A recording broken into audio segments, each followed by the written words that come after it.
अस्सलाम वालेकुम। मैं हूं अख्तर सिद्दीकी और आप देख रहे हैं अपना मनपसंद चैनल। और सुप्रीम कोर्ट बार एसोसिएशन के सदर लतीफ आफरीदी ने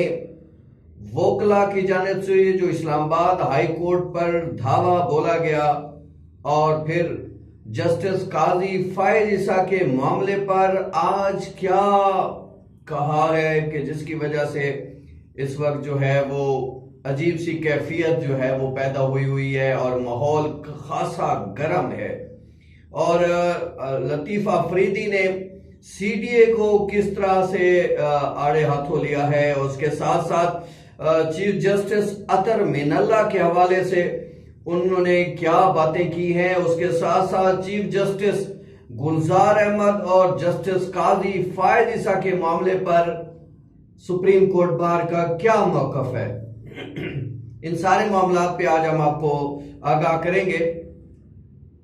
सुप्रीम कोर्ट बार एसोसिएशन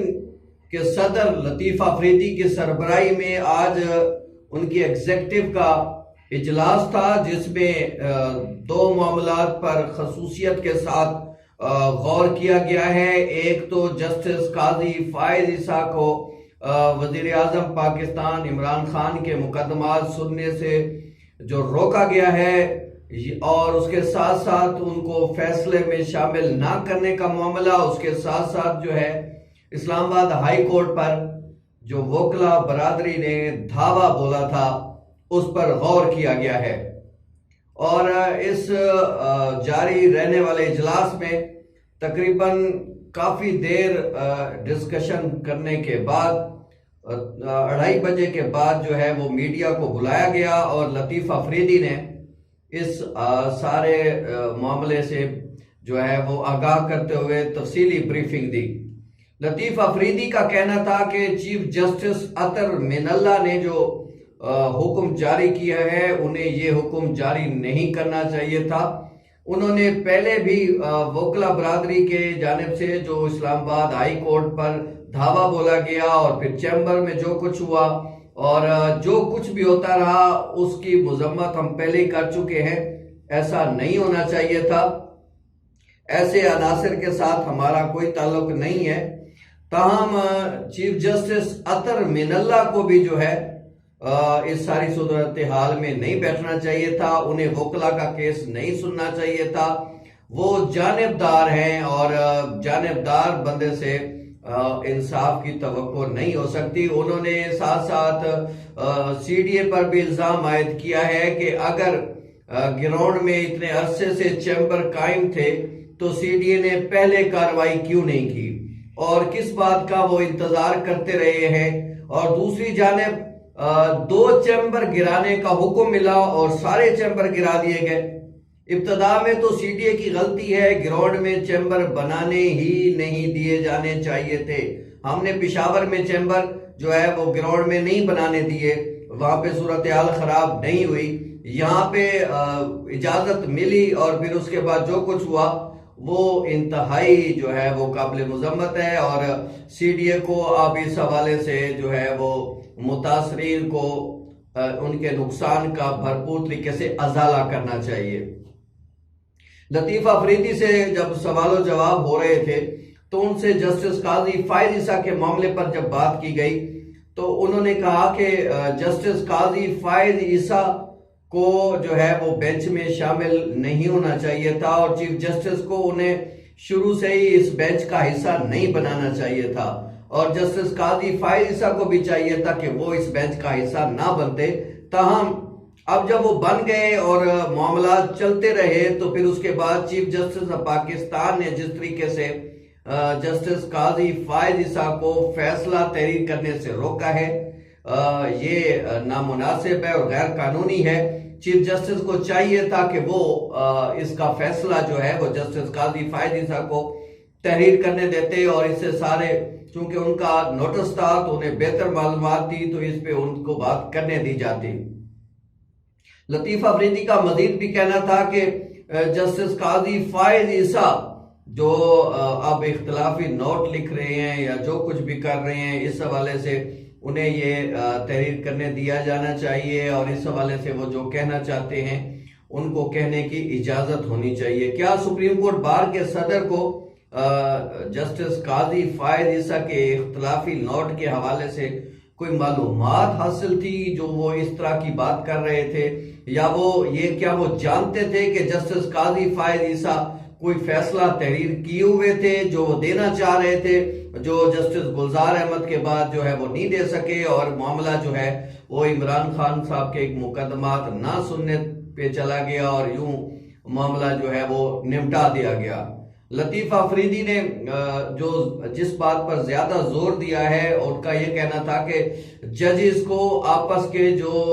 इख्तलाफात हैं, जो आपस में मामलात हैं, उसको जो है वो मिलजुल कर खुद ही हल करना चाहिए, उसको पब्लिक नहीं होना चाहिए, उनको खबरों में नहीं आना चाहिए था। और जस्टिस काजी फायद ईसा और चीफ जस्टिस गुलजार अहमद के दरमियान जो कुछ भी हुआ वो अंदर खाने जाके वो हल हो सकता था, उसको इस तरीके से सामने लाना जो है वो मुनासिब नहीं था। इससे जो है वो अदलिया के वकार को नुकसान पहुंचा है और इस तरह के मामलात को आगे भी नहीं होने देना चाहिए और इस तरह की चीजों को पनपने से रोका जाना चाहिए। उन्होंने एक सवाल के जवाब में कहा कि जजेस को काम से नहीं रोका जा सकता और चीफ जस्टिस काम से उन्हें नहीं रोक सकते, और जस्टिस काजी फायद ईसा ने जिस तरीके से ये नोटिस लिया था और मामला किए थे, उनको भी चाहिए था कि वो इस ज़िम्न में आगे ना आते और मामलात को अदालत को खुद ही जो है वो इस मामले को देखने देते। तमाम अब जबकि ये सारा सिलसिला हो गया है और एक तरफ वोकला बरादरी का जो है वो बेचैनी बढ़ रही है चैम्बर्स के हवाले से, और दूसरी तरफ सुप्रीम कोर्ट में इस तरह के मामलात आ रहे हैं। तीसरी जानब यह है कि वो आइन और कानून में जब खुफिया या ओपन बैलेटिंग के हवाले से जब तफसीलात मौजूद हैं और तो फिर उसकी अब सुप्रीम कोर्ट से क्या वो तोजी लेना चाहते हैं और क्या करना चाहते हैं, ये सारे मामलात को हुकूमत को खुद देखने चाहिए। और इस हवाले से अगर कोई तकलीफ है, उन्हें कोई मामलात है, तो आइन और कानून इस बात की इजाजत देते हैं कि वो इसमें अब आइनी तरमीम ला सकते हैं और इस हवाले से मजीद इस तरह के इकदाम कर सकते हैं। लतीफ अफरीदी की प्रेस ब्रीफिंग में उन्होंने एक अफसोस का इस बात का भी इजहार किया कि इस्लामाबाद हाई कोर्ट ने जो हुक्म दिया चैम्बर गिराने का, ये नहीं दिया जाना चाहिए था और तहम्मुल का मुजाहरा करना चाहिए अदालत को। वोकला को भी तहम्मुल का मुजाहरा करना चाहिए। बेंच और बार जो है इंसाफ की गाड़ी के दो पहिए हैं और अगर एक पहिया भी खराब होगा तो इंसाफ की गाड़ी नहीं चल सकेगी। दोनों को एक दूसरे का एहतराम जो है वो मलहूज़े खातिर रखना होगा ताकि आम लोगों को रिलीफ मिल सके, आम लोगों की परेशानियों को खत्म किया जा सके। एक तरफ तो ये हमने आपको बताया कि प्रेस ब्रीफिंग जो आज हुई है उसमें सुप्रीम कोर्ट बार के सदर लतीफ खान अफरीदी ने जो मीडिया को ब्रीफिंग दी है, उसके साथ साथ आज एक बार फिर सेनेट इंतखाबात के खुफिया या एलानिया होने के हवाले से जो सदारती रेफरेंस पर बहस चल रही है, आज रजा रब्बानी ने दलाइल दिए हैं और उन्होंने कोशिश ये की है कि जो सुप्रीम कोर्ट के जज जस्टिस इजाजुल एहसन कहते रहे हैं और रिमार्क्स देते रहे हैं कि अगर सूबाई असम्बली में किसी सियासी जमात की नशिस्तें ज्यादा हैं तो ऑटोमेटिकली उसको सेनेट में भी उसी हिसाब से नुमाइंदगी दी जानी चाहिए। अब सेनेट में अगर उनकी नुमाइंदगी कम होती है तो इससे ये समझा जाएगा कि लाजमी तौर पर कहीं कोई जो है वो खरीदो फरोख्त हुई है और इस तरह की खरीदो फरोख्त को जो है आइन तो ये कहता है कि इन मामलात को रोकने के लिए जो है इलेक्शन कमीशन ऑफ पाकिस्तान का किरदार इंतहाई अहम है। उन्होंने इलेक्शन कमीशन ऑफ पाकिस्तान के मामलात को डिस्कस करते हुए अदालत से दरख्वास्त की कि इलेक्शन कमीशन को ही इस मामले से निपटने दिया जाए। इलेक्शन कमीशन का ही ये दायरा कार है कि वो इंतखाबात को शफाफ और इंतहाई जो है मुनसिफाना बनाने में अपना किरदार अदा करे। और इस दौरान जो है वो चूंकि आज जुम्मा था और इम्कान गालिब यही था कि दलाइल शायद आज मुकम्मल कर लिए जाए, मगर आज दलाइल नहीं हो सके मुकम्मल और 40-45 या कमोबेश 1 घंटा की प्रोसीडिंग के बाद समात मंडे तक के लिए मुलतवी कर दी गई है। आज जो सूरत हाल लग रही थी, ऐसा लग रहा था कि जैसे हुकूमत और जजेस के जो रिमार्क्स हैं शायद वो एक जैसे ही हैं, उनका मौकफ एक ही तरह का आ रहा है। जजेस के जो मामला सामने आ रहे थे, जो रिमार्क सामने आ रहे थे, उससे ये बातें वाजे हो रही थी कि जैसे वो ओपन बैलेटिंग को अहमियत दे रहे हैं। बहरहाल खुफिया बैलेटिंग हो या एलानिया हो, सुप्रीम कोर्ट में जो सदारती रेफरेंस इस वक्त जेर समात है, सुप्रीम कोर्ट उस हवाले से कोई ना कोई आर्डर जरूर जारी करेगी जो आने वाले मुस्तकबिल पर बहुत ज्यादा असरअंदाज होगा। और इसके साथ साथ वफाकी वजीर इतलात शिबली फराज ने भी जो है वो मीडिया से गुफ्तगू की है और उन्होंने मीडिया से गुफ्तगू में कहा है कि पाकिस्तान तहरीक इंसाफ तो चाहती है कि इस मुल्क में पैसे की सियासत अब खत्म होनी चाहिए और पाकिस्तान पीपल्स पार्टी और नून लीग जो ये चाहते थे और उन्होंने मिसाके जमहूरियत भी किया था, अब वही पीछे हट रहे हैं। हम तो उसी तरह जो है चाहते हैं कि ये किसी तरह ये पैसों की सियासत अब खत्म होनी चाहिए। और इस हवाले से पाकिस्तान तहरीक इंसाफ ने जो सोचा, जो वो करना चाह रही थी, उसके लिए उसने अमली इक़दाम भी किए हैं। सहाफ़ियों के सवालों के जवाब में उन्होंने कहा कि हमने ताख़ीर नहीं की है, हमारी तो पहली कोशिश ही यही थी कि ये इस तरह के जो मामलात हैं वो ओपन होने चाहिए ताकि लोगों को पता चल सके कि उनके जो नुमाइंदे हैं वो किस तरह से जो है वो